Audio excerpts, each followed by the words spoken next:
There are many movies I watched as a kid. Some of them still hold up today, some don't, and some are a bit more complicated. One of these movies is a comedy starring Johnny Knoxville called The Ringer. And it's weird because it begs the question, was this offensive? And the answer is, I don't know. Yes, but also no, but also maybe a little. The Ringer is a comedy about a guy who rigs the Special Olympics. I know, how am I even asking the question? That sounds awful, but hear me out. This movie had around 150 actually disabled actors in it, and it was endorsed by the Special Olympics. Also, most of the main actors are neurotypical and able-bodied, and to be clear, the movie condemns his actions. It is very obvious that what he's doing is wrong, but I'm getting ahead of myself. Let's just get started. The movie starts with Steve Barker, played by our favorite little maniac, Johnny Knoxville from Jackass, as he tries to hype himself up to ask his boss for a promotion. His boss agrees and gives him his first new assignment, to fire the janitor, Stabby. Steve doesn't want to because Stabby's a good guy, and Stabby tells him that his wife died and he has 5 kids. So, Steve offers him a job mowing the lawn at his apartment. He says that he'll pay him, and Stabby asks for health benefits. Steve can't really do that, but he lies to him and tells him that he can do it anyway. So then at the apartment, Stabby accidentally cuts 3 of his fingers off. They go to the ER, and the doctor says that they can save his fingers, but because Stabby has no health insurance, Steve will have to pay for it himself. He doesn't have the money for that, so he calls his Uncle Gary. Uncle Gary is at a bar when Steve calls him to ask for money. Gary can't, as he owes a guy named Michael $40,000, and he hangs up as Michael enters the bar. The guys are threatening Uncle Gary when an ad for the Special Olympics comes on. Michael comments how he adores the athlete on screen, Jimmy Washington, the best athlete of the Special Olympics. This gives Gary an idea. Gary visits Steve at 3 in the morning to tell him his plan, to rig the Special Olympics for money. Steve refuses at first, but after a few days and a visit to Stabby in the hospital, he reluctantly agrees. They watch a bunch of movies like I Am Sam, Rain Man, and Forrest Gump, and Gary tells Steve to imitate them so he can appear disabled. Eventually, he comes up with a character named Jeffy. They arrive at the place where the Special Olympics are, and Steve still doesn't want to do this. He tries to leave but trips and falls. A woman helps him up, and it turns out to be a volunteer. And spoiler alert, she's hot. So, he pretends to be his character Jeffy, and Gary makes a fool of himself trying to convince her that he's actually disabled. Anyway, they get signed in, and then Steve/Jeffy goes to his dorm and meets his roommate, Billy, played by Eddie Barbanel. They don't immediately hit it off. Later at lunch, he meets 5 other athletes: Winston, Rudy, Glenn, Thomas, and Mark. Steve Jeffy, that's how I will be referring to him for the rest of this video, asks Glenn if he can pass the ketchup, and after Glenn says yes, he could, but doesn't, Steve Jeffy reaches over for it. Glenn bursts out laughing, accidentally spitting food on Steve Jeffy because he asked if Glenn could, not if he would. Haha. Steve Jeffy is annoyed and breaks character. The guys all notice he talks different, and later they confront him about it. He tells them the truth, and he starts to leave. The guys tell him to stay because they're sick of arrogant Jimmy winning all the time.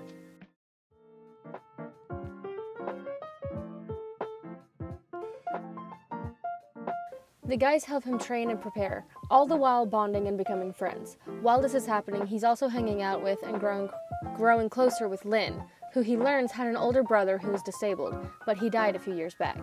This makes Steve feel even more incredibly guilty about all of this, and his Uncle Gary keeps pushing him to win so they can get the money. Uncle Gary made a bet with the guy Michael for $100,000 that Jimmy wouldn't win the Special Olympics that year. He keeps going on and on about how disabled people shouldn't be able to be better athletes, and calls them the R slur again. Steve angrily tells him to stop using that word. Alright, so I'm skipping a lot of details to wrap this up. So basically, at the games, Jimmy and Steve/Jeffy are tied to win, and then at the big race, Jimmy hurts his ankle and Steve Jeffy helps him, so then Glenn wins instead. Then at the awards ceremony, Steve comes clean about everything and gives Thomas his award. And then 6 months later, all the guys now run a theater for disabled people. Lynn and Steve make up, and Stabby has his fingers back. So, was this movie problematic or offensive? Yes and no. Let's talk about it. Infantilization.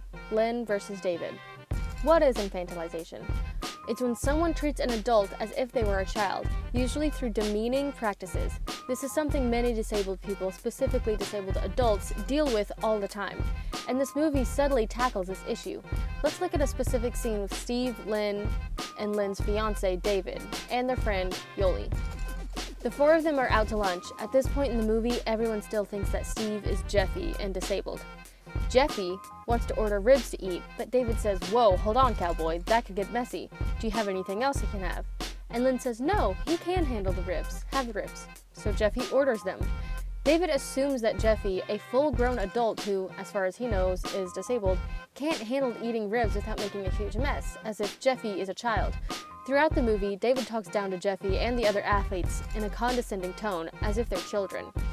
Lynn, on the other hand, always talks to them as equals, like a friend, and knows that they can handle themselves. She never tries to take away their autonomy by making decisions for them. At one point, David is caught cheating on Lynn, and they break up. Later, at a Special Olympics dance, Lynn and Steve are dancing, and Steve tries to kiss Lynn. She pulls away and leaves. Later, he overhears her saying that she's going to quit after this year because she feels that she led him on and let him think it was a real date. She doesn't want to go out with him, not because he's disabled, but because it isn't allowed, where she's a volunteer and he's an athlete. Even after the Olympics are over, she still hangs out with the guys, not to be nice, but because she genuinely enjoys their company. Each character has their own personality and quirks, and they aren't treated like babies. They talk about adult things and also just let loose and have fun. Steve talks to them and treats them like equals. They have flaws and aren't painted as saints just because they happen to be disabled. They're treated just like everyone else. The R slur. So yes, this movie does use the R slur. Like a lot, and even in different ways. This guy, Michael, who says he loves Jimmy, calls him the R slur in the very same sentence that he says he loves him. However, the movie makes it a point to point out that this language is wrong and harmful. Honestly, they probably could have pushed that point a little bit better in my opinion, because there are jokes in the movie where the R slur is basically the punchline, so the message gets a little muddied. Johnny Knoxville has one line where he says, "Don't ever use that word again." Now show some backbone, dig down deep, and go kick that tard's ass. Don't ever say that word to me again. I mean it. These guys are my friends. And that's great, and apparently did have some kind of impact. In the behind the scenes, they talk about how disabled kids wanted them to keep that line in, as many of the kids that bullied them using that language loved Jackass, and especially Johnny Knoxville. And by hearing him say that, hopefully they would learn and stop. I don't use that word anymore, the R word, not because I'm politically correct. I'm far from politically correct. I don't say it because it hurts my friend Eddie.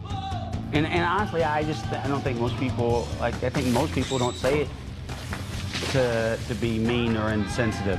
But they just never thought about it, that it is being mean or insensitive. And, hopefully this will make people think about it a little.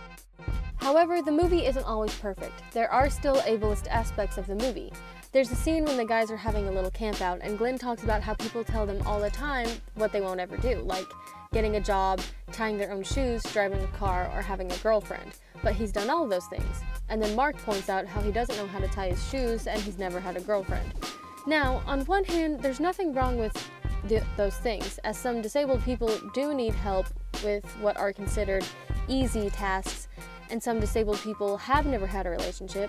But you can also argue that this undermines what Glenn was saying, but I digress.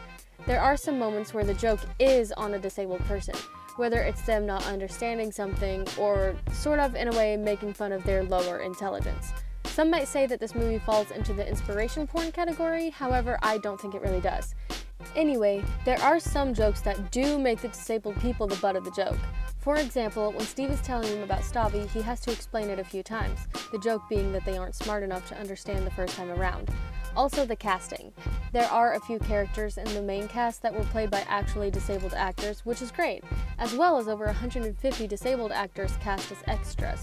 Jimmy Washington, Rudy, and Billy were all played by actually disabled actors. But the rest of the main cast is not disabled.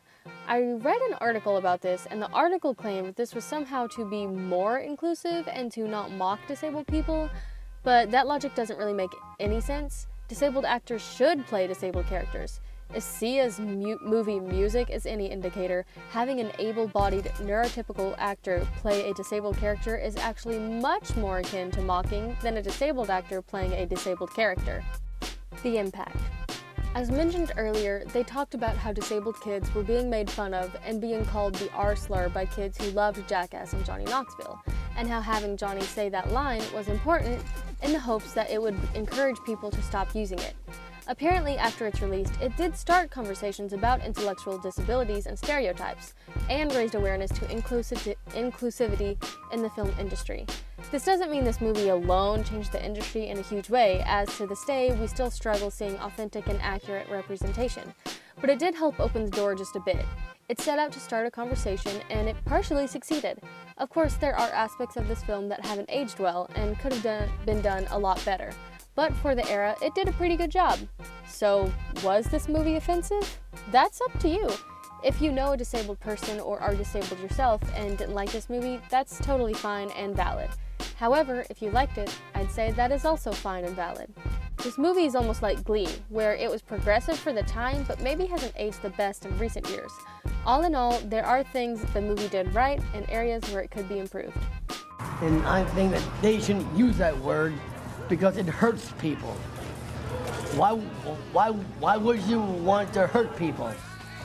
Working on that film completely changed the way I thought about people with a mental disability, and Eddie's my best friend now, you know? So you working on the computer there? No, I'm walking my dog. You don't pity them, don't talk down to them. You know, be open to them. It's just be open to them, be open to people. It changed my life. I think it could change yours.